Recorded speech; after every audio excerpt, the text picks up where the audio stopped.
Il m'aura fallu une fraction de seconde, une seule petite fraction de seconde, pour que je passe de danseuse au conservatoire à fauteuil roulant. Une fraction de seconde pour que mon rêve de devenir ballerine s'évanouisse. Une seconde qui pourtant n'est pas grand-chose, mais peut changer le cours d'une vie. J'ai 14 ans. Après ma semaine au conservatoire de danse, comme tous les week-ends, je retrouve ma famille à la ferme de mon grand-père. Ce jour-là, l'une de mes sœurs me demande de lui apprendre à conduire le tracteur. Elle s'installe derrière le volant, et puis moi je me mets sur le marchepied, à côté d'elle, à moitié en équilibre. Puis, une erreur. Une seconde. Une mauvaise manipulation.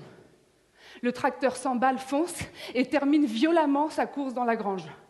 Je tombe et mes jambes se font happer par l'énorme roue arrière du Massey Ferguson. Vous savez, ces grosses roues crantées, hautes comme ça.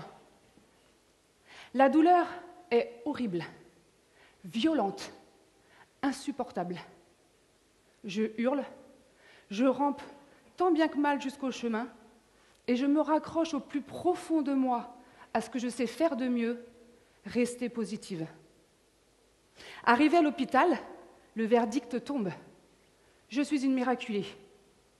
Le haut du corps n'a pas été touché. En revanche, j'ai le bassin déplacé, fracturé, chevilles et tibias cassés et de multiples brûlures sur les jambes. Il me faudra plusieurs mois de fauteuil roulant avant de pouvoir remarcher. À l'image de ma mésaventure, on s'est tous sentis déjà écrasés par le poids des épreuves, des difficultés, des attentes, des obligations, se demandant comment faire face à une telle pression. Parfois, on arrive même à 2 doigts du découragement.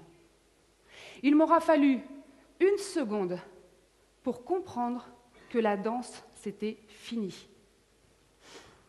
Les amis, quand tout s'effondre, notre plus grande force, celle qui nous aide à tenir bon, à ne pas tout abandonner, à ne pas se victimiser, à ne pas s'isoler, à ne pas ruminer des pensées négatives et qui permet à chacun d'entre nous de se relever plus fort, plus déterminé et plus résilient, eh bien c'est l'optimisme.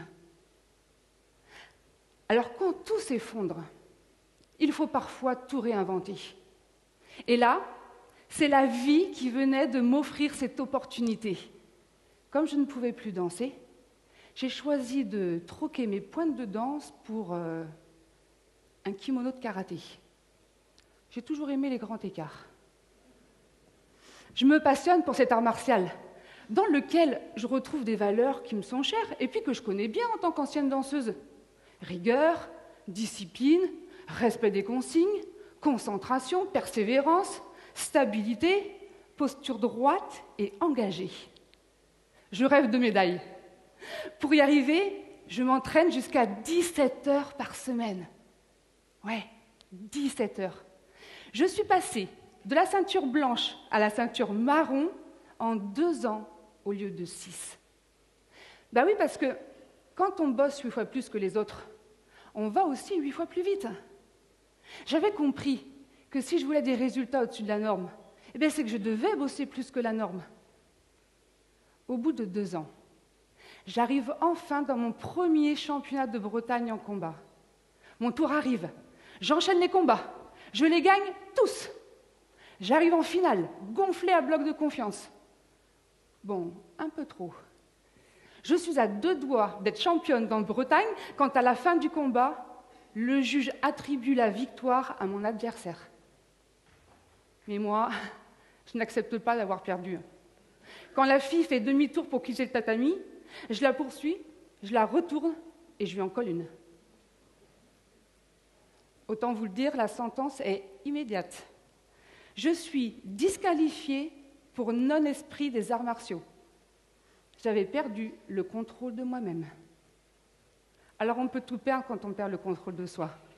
Et je l'ai vite compris. Et puis, rassurez-moi, mais dans cette salle, on sait tous que la colère est souvent mauvaise conseillère. L'évidence est là, je dois apprendre à gérer mes émotions et à me contrôler. J'y travaille, jour après jour. Et à force de persévérance, d'entraînement intensif et de victoire, vous l'avez aperçu, l'année suivante, je deviens championne de Bretagne. À moi, les championnats de France. J'augmente mes heures d'entraînement, jusqu'à atteindre les 25 heures par semaine. Et puis, je décide de m'entourer des meilleurs. Bah ouais.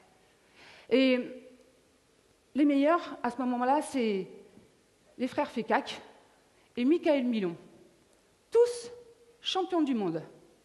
Et tous les week-ends, je monte à Paris pour m'entraîner avec eux et apprendre de leur expérience. Je suis prête. On est lundi. Et je combats au championnat de France samedi, soit dans 5 jours. Mais ce soir-là, à l'entraînement, tout bascule. Je me fais casser le nez. Alors avec Eric, mon prof de karaté, on décide de ne rien dire et de cacher au mieux ma blessure. Le jour J arrive, on y est. Bon, je monte sur le tatami, le nez encore ultra fragile, mais avec un mental de gagnante. À nouveau, je remporte tous mes combats. J'arrive en demi-finale, le combat commence, j'enchaîne les actions, je mène le combat, sauf que ma surconfiance me fait baisser ma garde. Grosse erreur. Mon adversaire, elle, voit la faille et m'envoie un coup de pied retourné dans le visage qui redéplace instantanément mon nez. Le sang coule à fond, les juges arrêtent le combat, fini pour moi, je suis éliminée pour blessure, je perds au pied du podium. Cette expérience m'a appris une chose essentielle, c'est qu'il n'y a ni erreur, ni échec, mais qu'au contraire, il n'y a que des opportunités, des leçons et des apprentissages. En ce qui me concerne, cette prise de conscience, associée à un optimisme à toute épreuve, une motivation sans faille, du travail acharné, de la détermination et des victoires, l'année suivante, je rends l'un de mes rêves possibles. Je rentre en équipe de France. Alors, vous vous demandez sûrement, c'est sympa ton histoire, mais concrètement, moi, je fais comment? Comment faire pour garder le cap quand tout s'effondre? Pour se relever après un échec? Ou même pour atteindre des objectifs qui semblent hors de portée? Parce que, quand je le raconte, ça a l'air assez simple. Bon, en même temps, j'ai que 7 minutes. Les amis, mes histoires sont aussi une allégorie des vôtres. On se bat tous, que ce soit sur un tatami ou dans un océan de problèmes. Mais la puissance de l'optimisme, c'est comprendre qu'on ne laisse pas les épreuves nous définir. Nous ne sommes pas nos épreuves. Au même titre que nous ne sommes pas nos échecs. Au contraire, on se dit qu'elles nous rendent plus forts, qu'elles font partie du process, et puis qu'on va en tirer des leçons. Ce qui rend la réussite possible, ce sont les choix que l'on fait. Premièrement, l'audace de faire ce qu'on n'a jamais fait auparavant. Si je n'avais pas osé, je ne serais pas là devant vous aujourd'hui. Ensuite, c'est sa capacité à changer son état d'esprit. Puis, c'est aussi faire le choix de ne pas abandonner. Parce que oui, messieurs, dames, ne pas abandonner est un choix. Au même titre qu'abandonner, d'ailleurs. Travailler mieux, plus, différemment, passer de longues heures à essayer, à tester.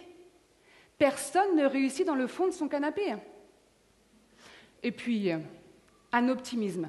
À toute épreuve, même dans les moments de doute. Et croyez-moi, comme vous, je n'y échappe pas, ils sont nombreux. Ces clés ne sont pas réservées à quelques élus. Oh que non. Ces clés sont disponibles pour chacun d'entre nous, pour autant qu'on choisit de les saisir. Finalement, la véritable magie réside en chacun de nous. Cette magie s'appelle l'optimisme d'action. En faisant preuve d'optimisme, en croyant fermement en nous, en embrassant cette foi, en faisant preuve de travail, de courage et de détermination, nous avons tous le pouvoir ici de rendre l'impossible possible. Merci.